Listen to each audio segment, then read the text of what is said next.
에스겔 24장 1절에서 14절입니다. 아홉째 해 열째 달 열째 날에 여호와의 말씀이 내게 임하여 이르시되 인자야 너는 날짜 곧 오늘의 이름을 기록하라. 바벨론 왕이 오늘 예루살렘에 가까이 왔느니라. 너는 이 반역하는 족속에게 비유를 베풀어 이르기를 주 여호와께서 이같이 말씀하시기를 가마 하나를 걸라. 건 후에 물을 붓고 양떼에서 한 마리를 골라 각을 뜨고 그 넓적다리와 어깨 고기에 모든 좋은 덩이를 그 가운데에 모아 놓으며 고름뼈를 가득히 담고 그 뼈를 위하여 가마 밑에 나무를 쌓아 놓고 잘 삶되 가마 속에 뼈가 무르도록 삶을지어다. 그러므로 주 여호와께서 이같이 말씀하셨느니라.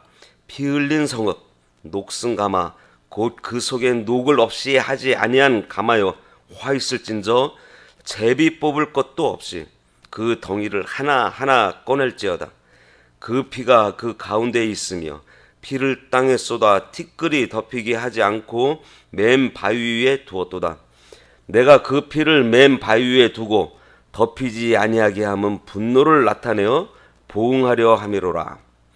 그러므로 주 여호와께서 이같이 말씀하셨느니라. 화 있을진저 피를 흘린 성읍이여 내가 또 나무 무더기를 크게 하리라. 나무를 많이 쌓고 불을 피워 그 고기를 삶아 녹이고 국물을 졸이고 그 뼈를 태우고 가마가 빈 후에는 숯불 위에 놓아 뜨겁게 하며 그 가마의 놋을 달궈서 그 속에 더러운 것을 녹게 하며 녹이 소멸되게 하라. 이 성읍이 수고함으로 스스로 피곤하나 많은 녹이 그 속에서 벗겨지지 아니하며 불에서도 없어지지 아니하는도다. 너의 더러운 것들 중에 음란이 그 하나이니라. 내가 너를 깨끗하게 하나 내가 깨끗하여지지 아니하니 내가 내게 향한 분노를 풀기 전에는 내 더러움이 다시 깨끗하여지지 아니하리라. 나 여호와가 말하였은즉 그 일이 이루어질지라.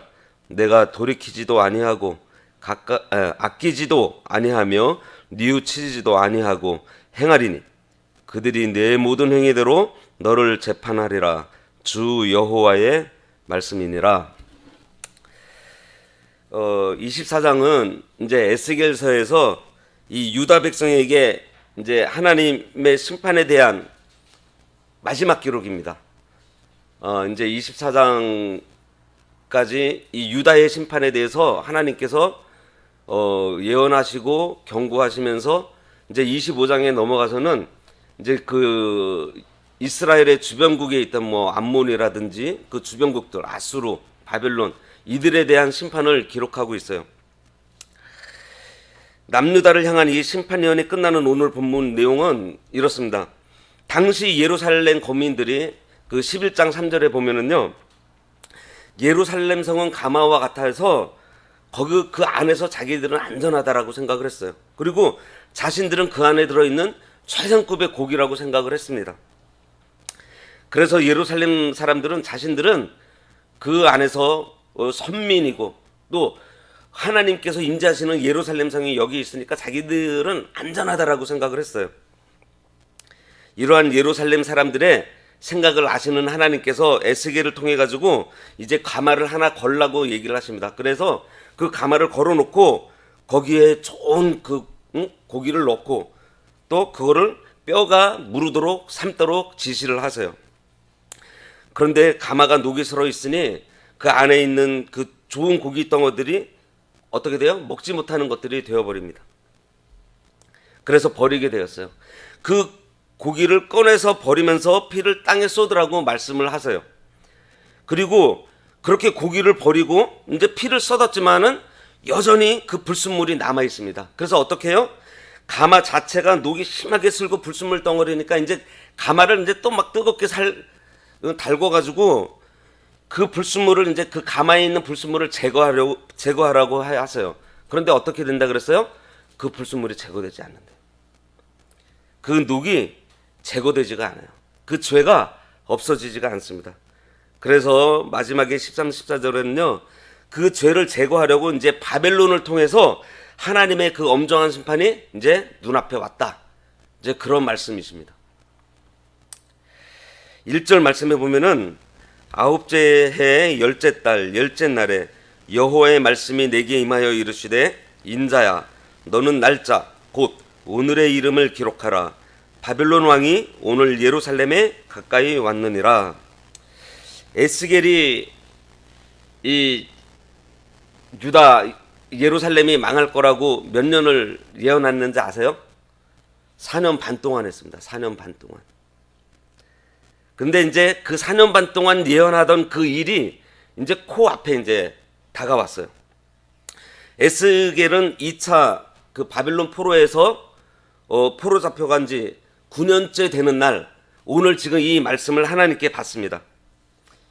이것은 이제 바로 있을 이제 느부갓네살 그 바빌론 왕이 세 번째로 예루살렘을 이제 침공하는 바로 그 눈앞에 지금 와 있는 것을 지금 예언하는 거예요. 우리가 앞서서 20장에서 에스겔이 예언할 때 한 몇 년 남았다 그랬죠? 한 2년 반 정도 남았다 그랬잖아요. 지금 딱 그때입니다. 2년 반이 지난 때예요. 다시 말해서 29개월이 지난 때에 지금 하나님께서 에스겔에게 지금 이 말씀을 하시는 거예요. 하나님께서 이렇게 날짜를 알려주시는 것은요, 뭐냐면은 이 말씀이 이루어질 때 에스겔을 통해서 한 그 예언이 하나님으로부터 나왔다라는 것을 이제 다 알게 하시려는 겁니다. 2절 말씀에 너는 날짜 곧 오늘날을 기록하라 이렇게 말씀하세요. 예언한 날짜를 기록해 두어서 그 기록된 대로 된 것을 보고 말씀대로 이루어졌다라는 것을 알게 하시려는 겁니다. 바로 그날이 어느 날이죠? 이 느부갓네살이 예루살렘을 이제 세 번째로 침공하는 바로 그날입니다. 그래서 결국은 이 세 번째 침공으로 예루살렘은 완전히 멸망하게 돼요. 남유다 왕국은 모두가 이제 포로로 끌려가게 됩니다.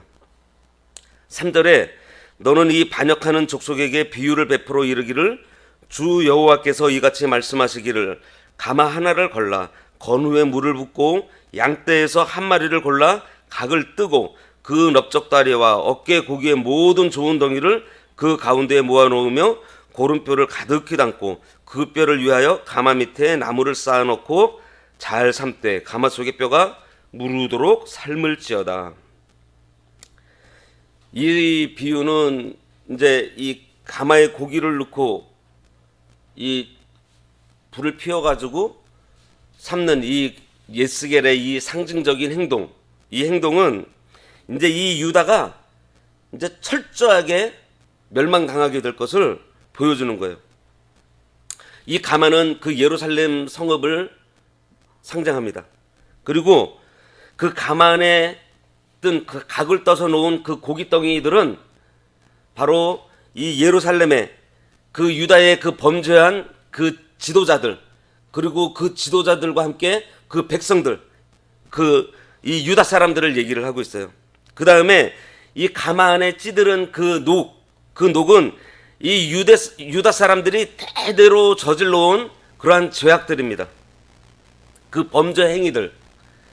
그리고 가마에 지펴지는 그 불은 그 성읍을 에워싸고 있는 이 바벨론, 그 군대를 말하고 있습니다. 그러면서 양떼에서 한 마리를 골라 각을 뜨고 그 넓적다리와 어깨 고기의 모든 좋은 덩이를 그 가운데 모아놓으며 고름뼈를 가득히 담고 그랬습니다. 이 재물과 권세를 가지고 백성을 괴롭혔던 이 남유다 사람들의 그 지배계층의 사람들, 남유다의 이 지배층, 이 부유층들은요, 자기 동족을 약탈하고 살육하는 범죄를 자행했다고 우리가 그동안 계속해서 들어왔습니다. 그래서 하나님께서 심판하시는 날에 그들을 더욱더 큰 환난과 그 고통을 받게 해주실 것. 그래서 이 사람들이 포로 잡혀갈 때 어떻게 해요?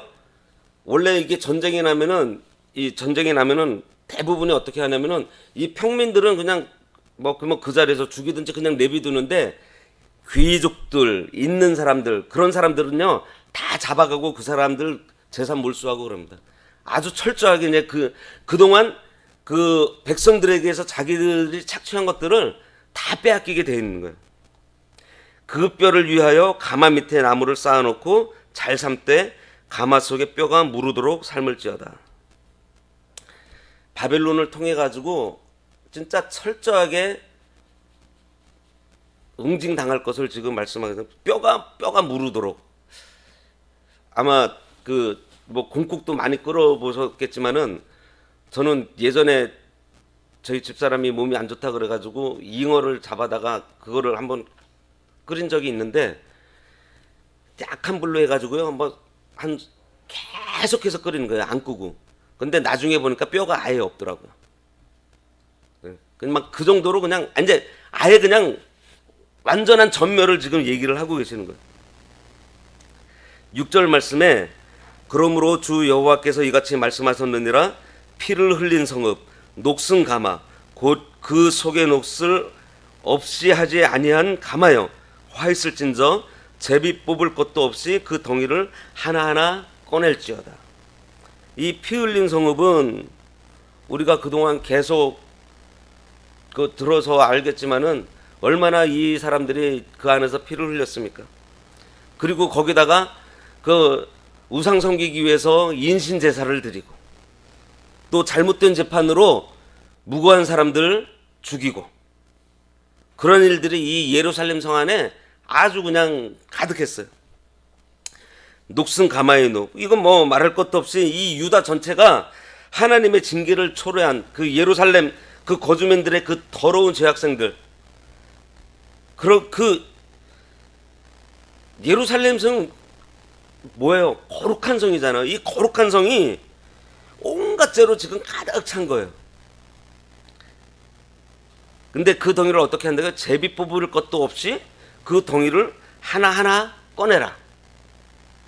그 예전에 그 고대에서 전쟁이 끝난 다음에는요, 어떤 일이 있었냐면은 이제 그 패전국들이 다시 일어서지 못하게, 반항하지 못하게 10명씩 딱 데려다 놓고서 거기서 제비를 뽑아가지고요, 한 사람을 죽였대요.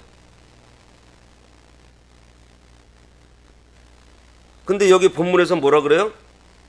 제비 뽑을 것도 없다 그럽니다. 그렇게 10명씩 세워놓고서 제비 뽑을 사람도 없을 정도로 그냥 몰살을 시켜버리는 거예요. 전멸을 시켜버리는 거예요.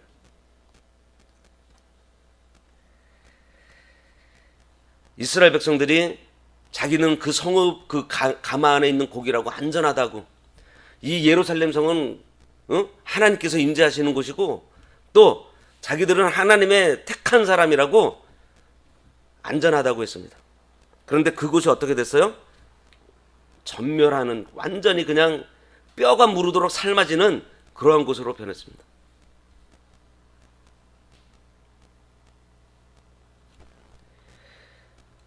택한 민족, 오늘 우리 성도들입니다.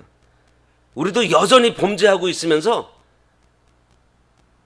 나는 안전하다라고 생각을 하고 있지 않는지 우리가 한번 돌아봐야 됩니다.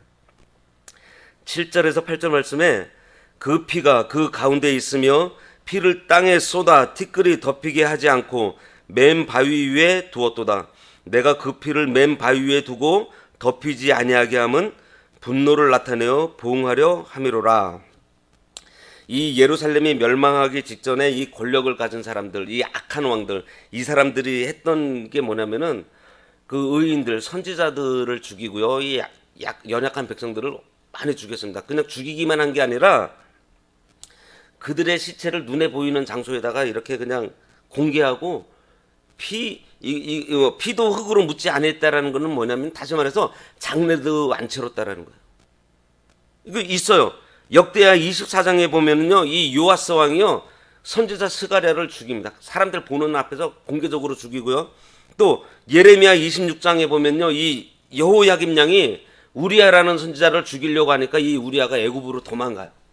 도망가는데 도망간 사람을 또 사람을 파견해 가지고 붙잡아 갖고 옵니다. 그래서 공개적으로 죽이고서 어떻게 하냐면은 일반 평민의 무덤 위에다가 던져버려요. 장사도 안 지내고 그런 일들을 벌였어요. 그래서 여기 지금 이 말씀은 뭐냐면은 이 파렴치한 범죄를 저지른 이 지배층들의 그 행위를 하나님께서 다 드러내서 그에 걸맞게 보응하시겠다라는 거야. 너희들도 똑같이 해주시겠다라는 거야. 9절에서 11절 말씀은 그러므로 주 여호와께서 이같이 말씀하셨느니라. 화 있을진저 피를 흘린 성읍이여, 내가 또 나무 무더기를 크게 하리라. 나무를 많이 쌓고 불을 피워 그 고기를 삶아 녹이고 국물을 졸이고 그 뼈를 태우고 가마가 빈 후에는 숯불 위에 놓아 뜨겁게 하며 그 가마에 놋을 달궈서 그 속에 더러운 것을 녹게 하며 녹이 소멸되게 하라. 이것은 예루살렘을 하나님의 그 큰 환난으로 철저하게 이제 심판하실 것을 말씀하시면서, 그 심판하시면서 이 죄악을 이제 그 예루살렘에서 다 제거하고 다시 예루살렘을 정결케 하시겠다라는 말씀이에요. 그런데 뭐라 그래요? 뜨거운 불에도 녹이 벗겨지지를 않아요. 이 죄가 제거되지 않습니다. 12절 말씀해 보면요, 이 성읍이 수고함으로 스스로 피곤하나 많은 녹이 그 속에서 벗겨지지 아니하며 불에서도 없어지지 아니하는도다.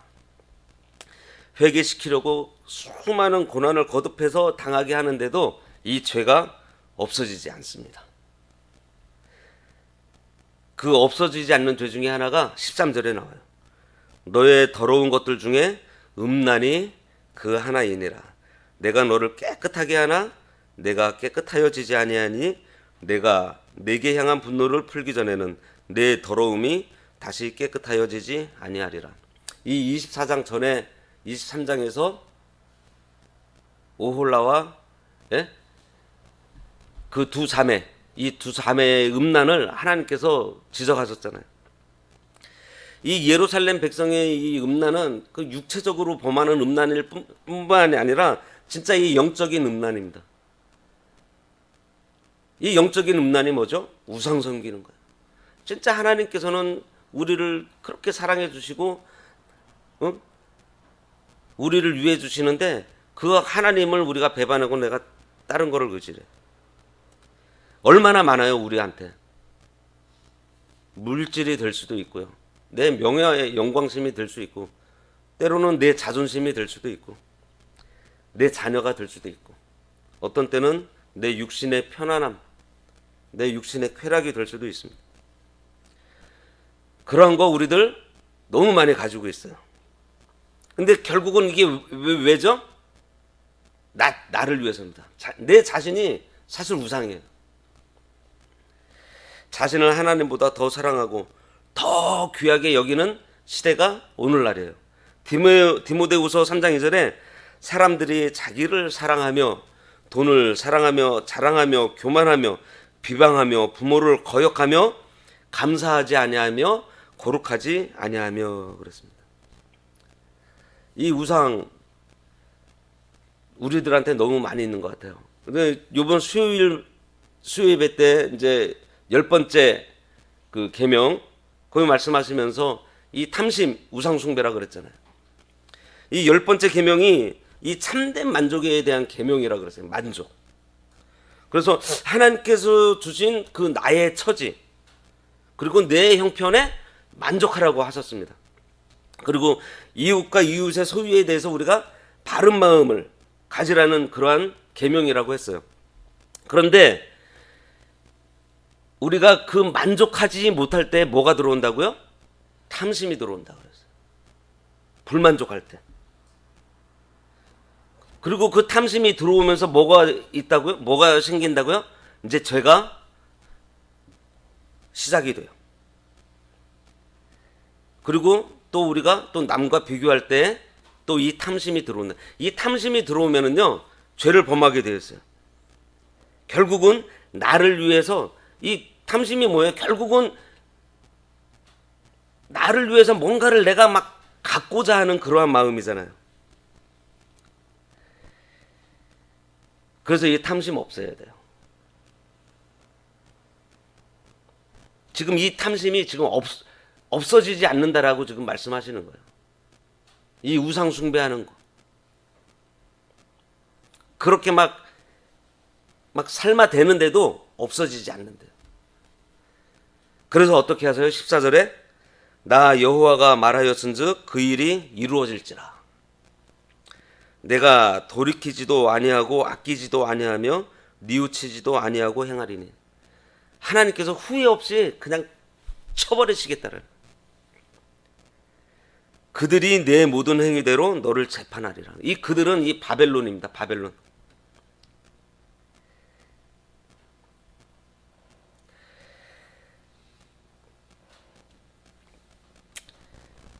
하나님께서 이러한 철저한 심판을 지금 예고를 하시는데요. 사실 이 에스겔서는요, 이제 구속사적으로 보면은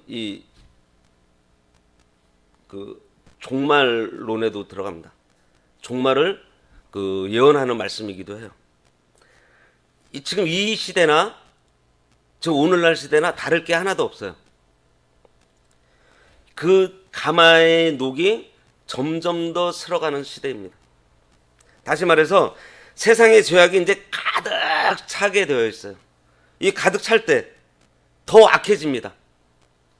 그래서 이 세상의 죄악이 가득 차면은 이제 하나님의 심판이 있을 거라는 거 우리가 다 알고 있잖아요. 그때 우리가 어떻게 해야 돼요? 이 시대를 살면서 우리가 어떻게 살아야겠습니까?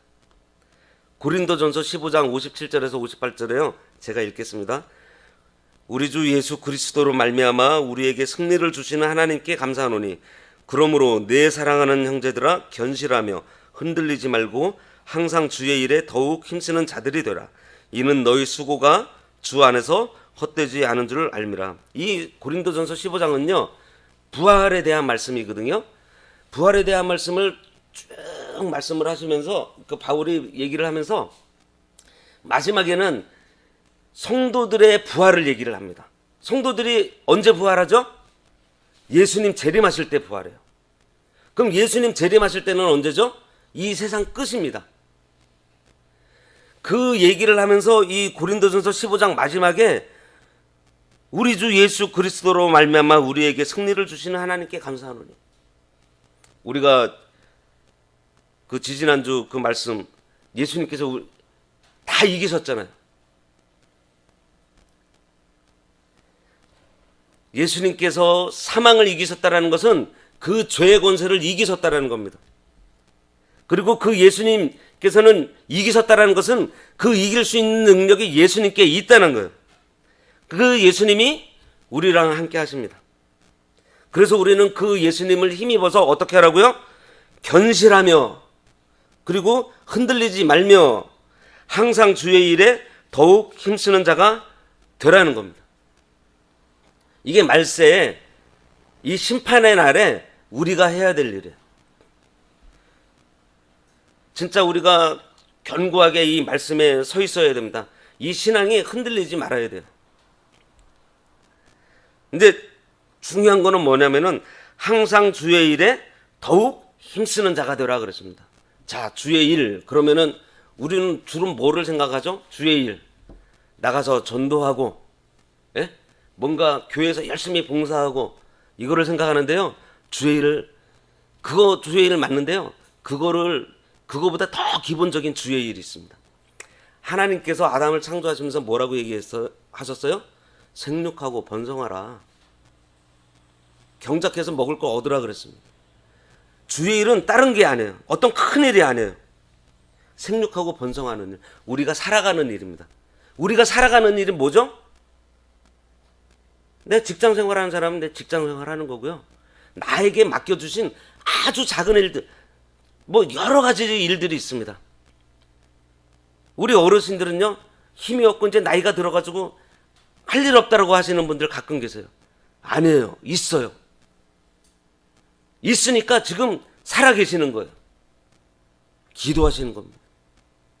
할 일이 다 있어요. 그러니까 나에게 맡겨주신 그 일, 살아가는 일, 이거를 어떻게 하라고요?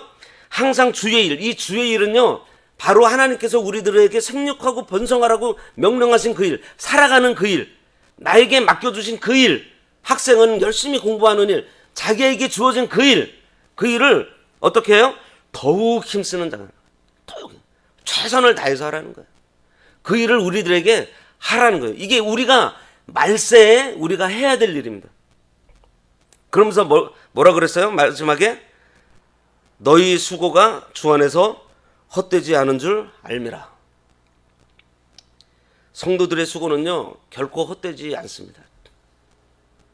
우리가 그 일을 지금 해야 되는 거예요. 그 일을 하면서 또 우리가 또 전도도 하고 열심히 섬기고 서로 사랑하는 그 일, 이러한 일들을 이 말세 때에 우리가 해야 되는 거예요. 이 에스겔서 지금 이 얘기는 뭐냐면은, 자 보세요. 예수님 재림하실 때요 성도들을 정결하게 하는 환란이 와요. 그래가지고 예수님 재림하실 때 이제 정결하게 된 상태에서 성도들이, 죽은 성도들은 부활하고 살아있는 성도들은 다시 신령한 몸으로 변해서 공중으로 들려 올라가잖아요. 그리고 저 남은 기간이 있어요. 그 남은 기간에 7년 대환란이 끝나기 전에 어떤 일이 벌어지냐면요, 이 세상을 이제 완전히 쓸어버리는 큰 이제 심판이 있습니다. 그 7년 대환란이 딱 끝나고 나서 또 그런 일이 있을 때, 지금 그 일들이 뭐냐면은 이제 25장부터 나오는 그 세상을 심판하는 거예요. 하나님께서 우리 성도들을 앞전에도 에스겔서에서 그런 내용이 있었는데요. 심판하고 하시는 일들은요 뭐냐면은 우리들을 정결하게, 아까 여기 어떻게 해서 예루살렘을 정결하게 하신다 그랬잖아요. 그 일을 지금 하시는 거예요. 그 일을 하고 딱 끝나고 나면 이제는 세상을 심판하시는 그 일을 지금 하신다라는 그러한 내용입니다. 그래서 우리가 오늘 이 말씀 보면서 진짜 우리 항상 주의 일, 하나님께 맡겨주신 일에 우리가 진짜 더욱 힘쓰고 최선 다하는 저희들이 되어야겠습니다. 기도하겠습니다. 하나님 아버지 감사합니다. 저희들의 죄로 말미암아서 심판하시고 또 저희들이 그 심판에 의해 고난을 당하지만 결국은 저희들을 정결하게 해주시는 그 하나님의 은혜를 저희가 잘 생각해서 이 말세 때에 죄악이 관영하여 하나님의 심판이 임박한 이때에 저희들 하나님께서 맡겨주신 그 일, 우리가 더욱더 힘쓰고 우리가 말씀에 견실하게 서 있어서 이 세상 풍파에 흔들리지 않는 저희들 되도록 인도하여 주시옵소서. 예수님 이름으로 기도드리옵나이다. 아멘.